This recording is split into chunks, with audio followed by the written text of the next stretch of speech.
OK. So, Il faudrait continuer à oser, faire preuve d'abnégation et garder l'humilité pour pouvoir encore mieux avancer. La ténacité est une prière silencieuse. Voilà. This is AfriPath Voices, the podcast that demystifies doing business in Africa. I'm your host, Linda Ann Numfor, Managing Director at AfriPath Consulting. Each month, we bring you real conversations with entrepreneurs from the US and Europe who are running successful businesses in Africa. Let's dive in.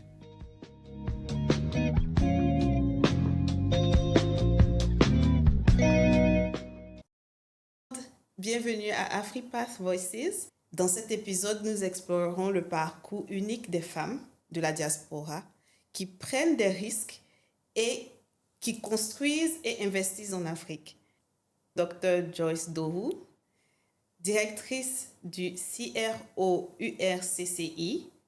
secrétaire générale du groupe universitaire RUSTA et maître de conférences associé RUSTA Université. Spécialiste en recherche clinique, a effectué ses études en France à l'Université d'Auvergne. Elle est titulaire d'un doctorat réalisé dans le domaine de la recherche clinique, de la santé et de l'innovation. Elle a aussi un master génie physiologie et bioinformatique, spécialité data management et essais cliniques. Ça, c'est beaucoup, hein? Bienvenue sur notre plateau, madame. Merci beaucoup. Docteur Joyce. Merci beaucoup, Linda. Merci pour l'invitation. Je suis très heureuse d'être ici et de pouvoir participer à parler de parcours inspirants ou intéressants. Donc, merci pour l'invitation. OK, est-ce que vous pouvez nous donner brièvement, est-ce que vous pouvez nous présenter? Merci Linda, je pense que tu m'as déjà très bien présentée. Mais donc pour récapituler vraiment de manière globale mon parcours, donc ma formation, j'ai eu un doctorat donc qui était dans le domaine de la recherche clinique. Et puis aussi j'ai eu un master effectivement autour de tout ce qui est génie physiologie, bioinformatique parce que j'aime bien m'atteler en fait à tout le travail autour de l'informatique parce que je suis très pro-informatique. Je mets en œuvre en fait cette double compétence entre tout ce qui a rapport avec la santé et ce qui a rapport aussi avec la e-santé finalement. Donc c'est vraiment deux choses qu'on met ensemble et qu'on travaille au quotidien. Donc non seulement au niveau de l'URSI, mais c'est ce qui a déterminé finalement mon parcours professionnel. Donc j'ai travaillé aussi dans différentes institutions, comme tu l'as dit précédemment, donc des hôpitaux. Donc public au niveau donc de la France. J'ai travaillé aussi dans des industries pharmaceutiques et puis aussi dans d'autres CRO. Donc CRO en fait c'est des organisations de recherche clinique ou Clinical Research Organization. Donc voilà un peu ce que je peux dire sur le parcours professionnel et la formation. Et qu'est-ce qui a été le déclic? Qu'est-ce qui vous a poussé à rentrer au pays? Alors, c'est vrai que je rentrais déjà très souvent en Côte d'Ivoire. Donc, j'ai pu voir en fait qu'il y avait des problématiques autour des connaissances dans mon domaine. Mon domaine était méconnu. Et donc, en voyant ça, je me suis dit, mais ça serait intéressant en fait de mettre en place des choses dans ce sens-là. Et il y a ce côté-là autour du côté professionnel, on va dire, et puis il y a aussi le côté familial. Pouvoir revenir, être un peu plus donc auprès de la famille et tout ça. Et la famille, c'est un soutien qui est très, très important. Donc en fait, j'ai voulu rentrer et continuer aussi à travailler avec la France parce que je suis franco-ivoirienne. Donc forcément, permettre aussi ces échanges et ce transfert de compétences entre la France et la Côte d'Ivoire. Et donc, vous avez un pied toujours en France ou bien vous êtes permanent? Alors, de temps en temps, je repars donc du coup sur la France parce qu'il est important en termes non seulement parce qu'on s'est construit aussi là-bas, il ne faut pas l'oublier, les femmes de la diaspora se sont aussi construites justement dans ces pays-là. Et le fait d'avoir aussi donc cette double nationalité, ça permet de faire les allers-retours entre la France et la Côte d'Ivoire et de continuer ce transfert, comme je dis, de compétences et puis des collaborations surtout qui sont très, très importantes dans nos domaines. Oui, effectivement.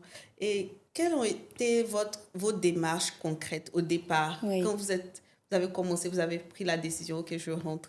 Quelles sont les premières étapes à avoir, surtout pour une femme qui rentre au pays? Ah oui, alors il y a différentes étapes.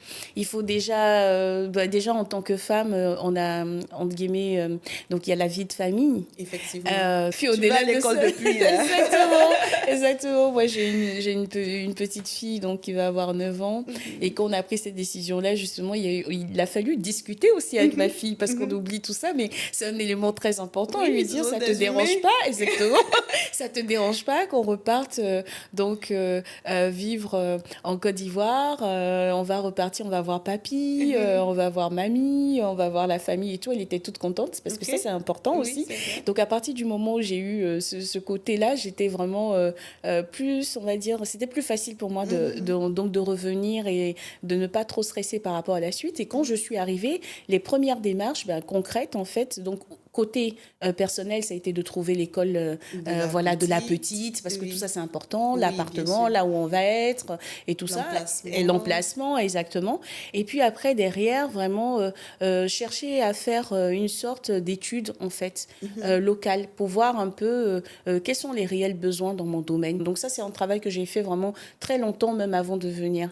Et après, une fois que je me suis installée, donc avec ma sœur qui m'aide aussi dans le cadre de mon retour, du coup on a dû mettre en place les bureaux. Donc on a tout rénové. Donc il fallait qu'on ait en fait un endroit de manière concrète, voilà, pour se dire tiens, ça y est, on y est, on a ce qu'il faut. Donc on a mis tout ça en place. Et puis derrière il y a aussi la partie administrative.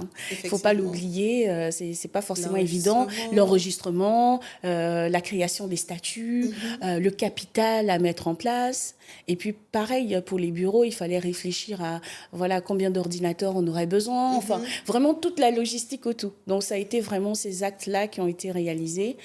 Et puis ensuite, on a demandé nos autorisations et tout ça. Et là, c'était vraiment très, très concret. Voilà. C'est bien.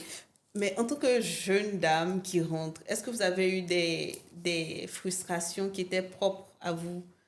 Pas forcément à tout le monde entrepreneurial. Alors, il est arrivé vraiment, sans rentrer trop dans les détails, mais il est arrivé effectivement plusieurs problématiques du style où en fait, on avait vraiment, en tant que femme, besoin de prouver encore plus notre légitimité. Et c'était vraiment ça qui posait souci, de savoir que, ok, on a vu ce que vous étiez capable, entre guillemets, de faire à travers votre CV, ou parce que quand on se présente, on dit qui on est. Là, vous venez de me présenter. Mais malgré cette belle présentation de moi, il y a encore des personnes qui seraient là encore en train de douter.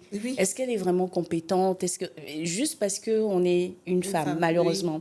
Et donc, du coup, effectivement, il a fallu me battre en ce sens-là.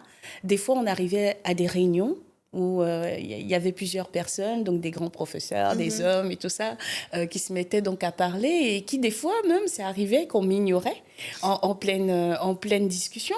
Mais à partir du moment où on me laissait la parole et que je commençais à m'exprimer et que je parlais de mes compétences et de ce que j'étais capable de faire et ce que j'ai déjà fait, là, à partir de ce moment-là, les gens vous accordent de l'intérêt. Donc, quelque part, si j'ai un conseil à donner, il ne faut pas se frustrer sur la manière dont culturellement ou autre les gens discutent avec vous, vous prennent. En fait, il faut s'imposer. Il faut dire qu'on est capable de le faire, qu'on est compétente et on va y arriver. Tout simplement. De honte, Il ne faut pas avoir de honte, il ne faut pas être trop stressé. Le stress est naturel, mais après, il ne faut pas être trop stressé. Il faut vraiment en fait, montrer ce que vous êtes capable de faire. Vous en avez dans les tripes. Quels sont les défis majeurs que vous avez dû surmonter lorsque vous avez ouvert votre compagnie? Justement, ça revient encore à la question d'avant, c'est la légitimité. Comme je disais, c'est ça cette problématique-là. Mais une fois que vous avez prouvé vos compétences, les choses, en fait, elles roulent quand même très bien. Après, au-delà de la légitimité, il y a la partie autour de l'accès au financement. C'est vraiment, moi, le point crucial. Souvent, on a moins accès au financement, je trouve, en tant que femme ou à certains réseaux. Mais au-delà même du statut de femme, il y a aussi le pan de la santé. Mon domaine est très spécifique, assez particulier.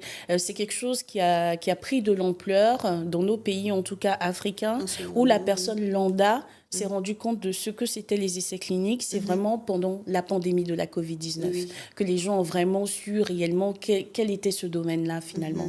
Donc, il y a cette problématique-là aussi d'accès au financement parce que tout simplement, le domaine n'est pas assez connu. Les gens apprennent à connaître en fait ce domaine-là. Donc, je dirais que c'est vraiment les défis majeurs, hein, la légitimité en tant que femme, et puis derrière, bien évidemment, l'accès au financement. Et puis, j'oubliais, il y a aussi quelque chose de très important, c'est finalement le fait de retrouver des ressources qualifiées sur place. Forcément, un domaine qui n'est pas forcément très connu, forcément, on n'a pas la ressource nécessaire. Donc, moi, qu'est-ce que j'ai fait? Je l'ai créée, cette ressource. Comment je l'ai créée, cette ressource? Alors, j'ai commencé à former, en fait, des personnes.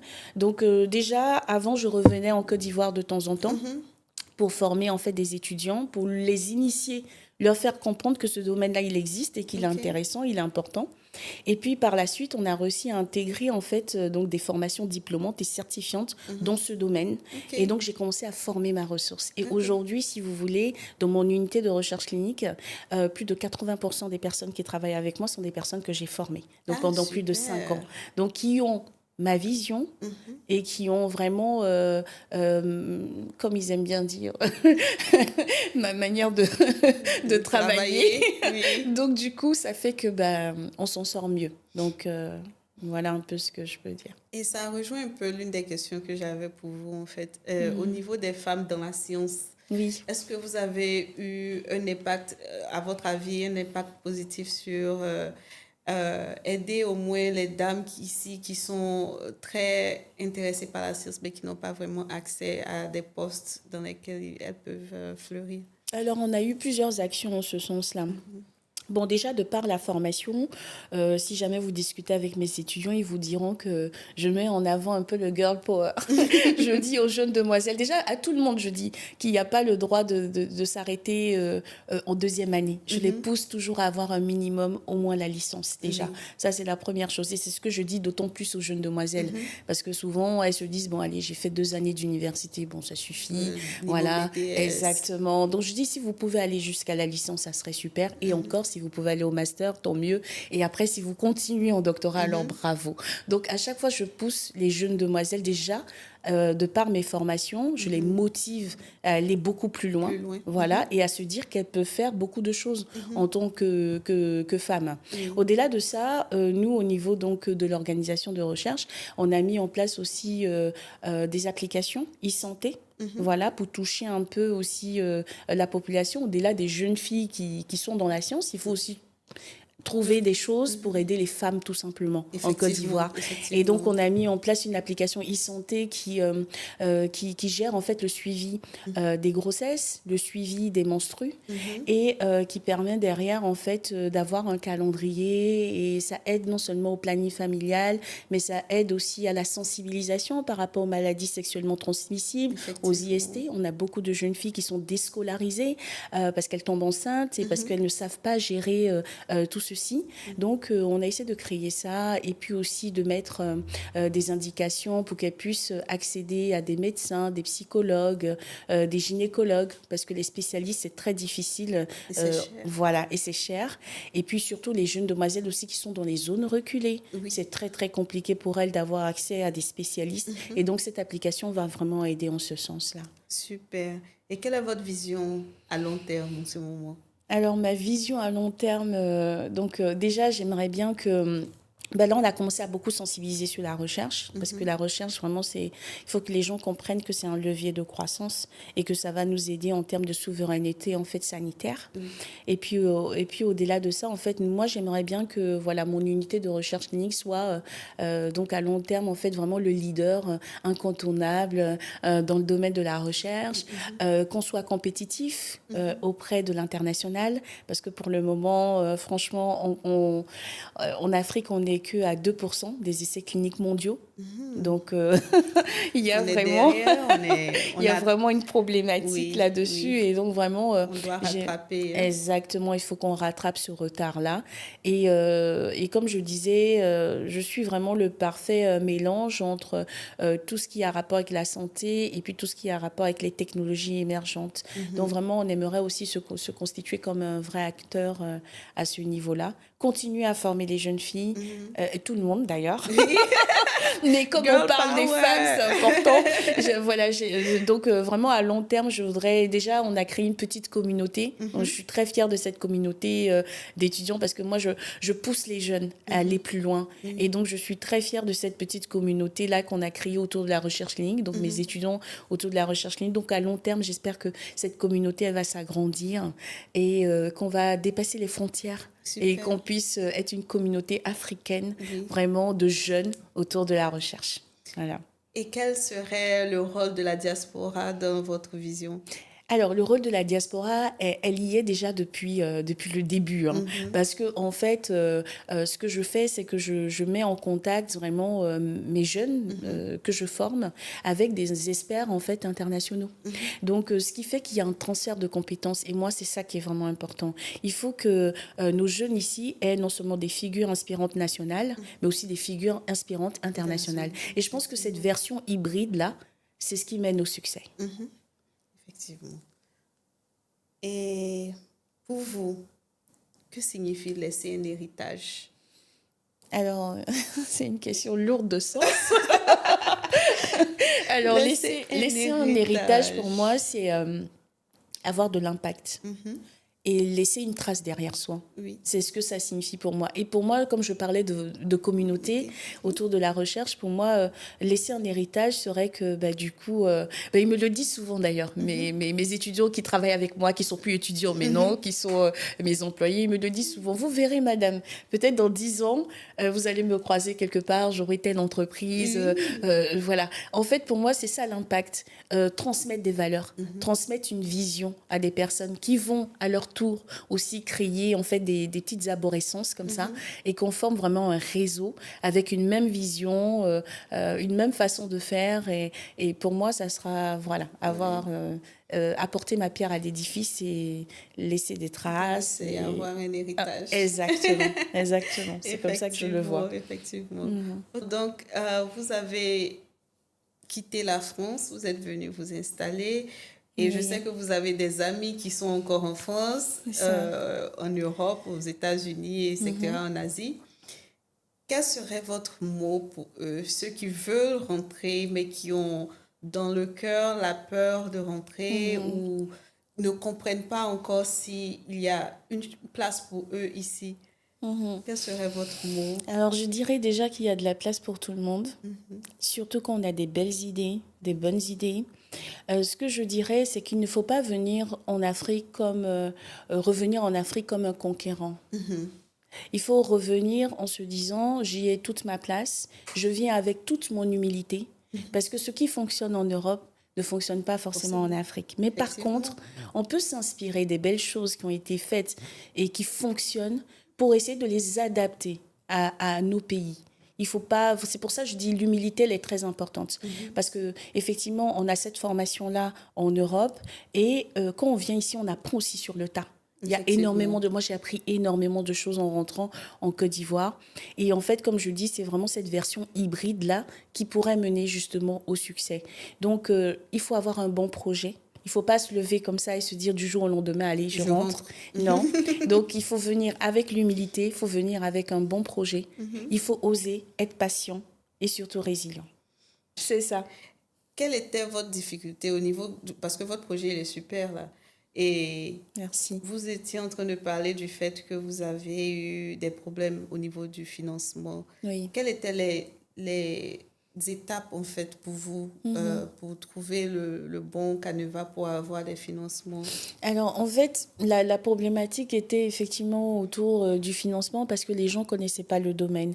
Et puis, souvent aussi, j'ai remarqué dans les concours où on peut avoir des financements, le pan santé est un peu négligé. Vraiment, là, c'est vraiment un appel que je lance. La par caméra rapport est juste là. Voilà, donc je lance un appel à toutes les fondations, les entreprises donc qui créent en fait des concours. Vraiment, je pense qu'il serait bien de créer encore plus de concours autour de la santé. La santé est fondamentale, elle est essentielle. C'est très intéressant, tout ce qui a rapport avec, par exemple, la mode, le culinaire, c'est super agréable, l'art, c'est génial, mais la santé, c'est très important. Donc, créer encore plus de financement autour des projets de santé, je pense que c'est super important. Voilà. Awesome. Un mot de fin? Alors, mot de fin, c'est pareil, je vais peut-être dire qu'il faudrait continuer à oser, faire preuve d'abnégation et garder l'humilité pour pouvoir encore mieux avancer. La ténacité est une prière silencieuse. Voilà. J'adore. Merci Linda. Chers amis de la diaspora, merci de nous avoir écoutés. On était avec Dr. Joyce. Merci beaucoup pour ton temps et pour tout le savoir que tu as bien voulu partager avec nous. Merci. On se retrouve bientôt pour un nouvel épisode. Merci. You've just listened to AfriPath Voices and heard what Africa has to offer. Book a consultation with AfriPath at afripathconsulting.com today to find out how to transform your little capital into a lucrative business in Africa. We'll help you turn your vision into a roadmap and business ownership in no time. New episodes drop once a month. In the meantime, subscribe, share, and mark your calendar. See you in the next episode, and until then, keep thriving and take care of yourself.